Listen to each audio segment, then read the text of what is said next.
Olá a todos, saudações, um grande abraço para você. Estamos aqui mais uma vez com temas aqui relacionados à filosofia e aos conhecimentos em geral.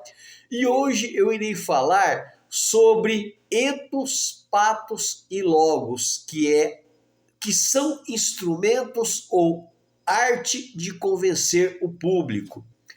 É, a partir disso, ou sob isso, eu irei usar a obra de Aristóteles, a retórica, onde ele vai abordar esses três aspectos: o ethos, o patos e o logos. Bom, quem foi Aristóteles? Aristóteles foi um dos maiores pensadores da humanidade. Ele foi discípulo de Platão, viveu ali na Grécia, naquele período que vai de 384 a 322 a.C. Embora ou apesar de ter sido discípulo de Platão, ele discordava de alguns pensamentos do seu mestre Platão, principalmente no que diz respeito ao mundo das ideias, onde Platão concebia que o mundo das ideias era a realidade permanente, era a realidade eterna. Aristóteles, então, ele vai ter uma outra concepção, que a nossa realidade é o mundo sensível, é aqui que nós experimentamos, é aqui que nós vivemos, é aqui que nós observamos, portanto, a nossa realidade é essa. Então, Aristóteles vivia ali no conceito aristotélico, ali no conceito de democracia, surgida em Atenas. Então, Atenas, a partir da decadência de várias outras formas de governo, então ela cria o regime democrático, onde o povo é que escolhe os caminhos para a cidade. Então, ele vê a democracia, mas com um olhar crítico. Ele vai falar de alguns aspectos positivos da democracia, porém, ele vê a democracia na sua essência de forma negativa. Então, ele tinha uma visão crítica sobre a democracia, considerando-a uma forma de governo perigosa, porque ela era uma forma de governo que levaria à degeneração. Então, ele reconhecia a concepção de liberdade da democracia como boa, porém, ele observava falhas, como a tendência ao populismo e o risco de corrupção dos demagogos. Então, quais eram os regimes políticos da Grécia? Lembrando que, nesse período, as cidades gregas, as cidades-estados, eram autônomas e independentes entre si. Cada cidade tinha a sua própria forma de governo, a sua própria religião, enfim, eram autônomas entre si, apenas ligado por laços culturais. Existia em algumas cidades um regime de governo oligárquico ou a oligarquia, onde pequenos grupos de pessoas pertencentes ao mesmo partido, classe ou família se alternavam no poder.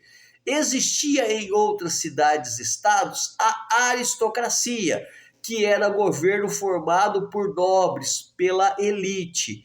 E em Atenas, então, surge a democracia, que visava o equilíbrio entre os diferentes grupos sociais.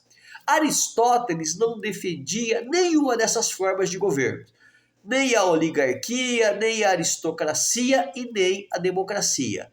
Para Aristóteles, o regime ideal era a politeia, que era um regime que combinava alguns elementos da aristocracia e valorizava outros da democracia. Então, nesse contexto geopolítico efervescente, ele escreve a sua obra, a Retórica, que é um tratado onde ele vai falar sobre a arte de convencer o público.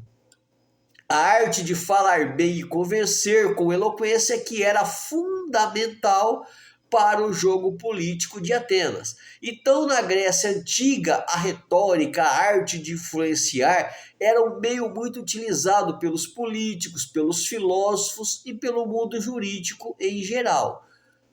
Essa importância, ela permanece até hoje. Na atualidade, filósofos, juristas, políticos, advogados e qualquer um que quer persuadir, ele procura convencer a partir da sua retórica ao público a comprar o seu argumento. Então, quais eram os três pilares da persuasão lá na retórica de Aristóteles? Chama-se ethos, patos e logos. O ethos vai trabalhar com a credibilidade de quem está falando. O orador, ele deve estabelecer a sua credibilidade, a confiabilidade perante o público. Então, o ethos se refere à credibilidade de autoridade de quem fala. Já o patos, ele apela para a emoção. Então, o público é levado ao apelo emocional, ao patriotismo, à esperança. Então, a comoção do público é um dos instrumentos ou uma das ferramentas elencadas por Aristóteles para convencer. E o logos, que é o pensamento lógico. Então, no logos, o orador utiliza argumento lógico, evidências, dados, estatísticas, exemplos para convencer através da razão. Então, esses três elementos, o ethos, o patos e o logos, eles podem ser usados simultaneamente ou alternadamente em um debate, em um diálogo, em um momento de exposição de um argumento. Embora cada elemento possa ser usado separadamente, no discurso, ele sendo usado de forma conjunta, os três elementos, ele visa estabelecer a credibilidade, apelar às emoções e apresentar argumentos, o que leva com mais facilidade a pessoa a ter sucesso na sua habilidade, no seu ato de convencer. Então o ethos, o patos e o logos, eles são ferramentas poderosas, porém perigosas, porque se sendo usadas de maneira mal intencionadas para levar as pessoas à emoção, para manipular as pessoas, esses mecanismos, essas ferramentas podem ser prejudiciais. Na atualidade, falar bem, convencer é fundamental, assim como era na Grécia Antiga.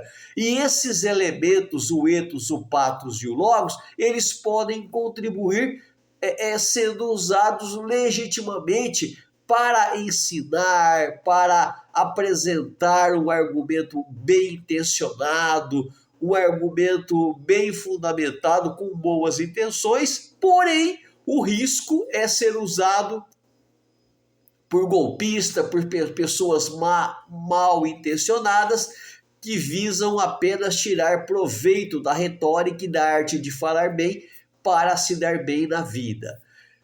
Meus caros, eu termino aqui esse vídeo e em breve eu estarei com novos temas do seu interesse. Um abraço e até a próxima.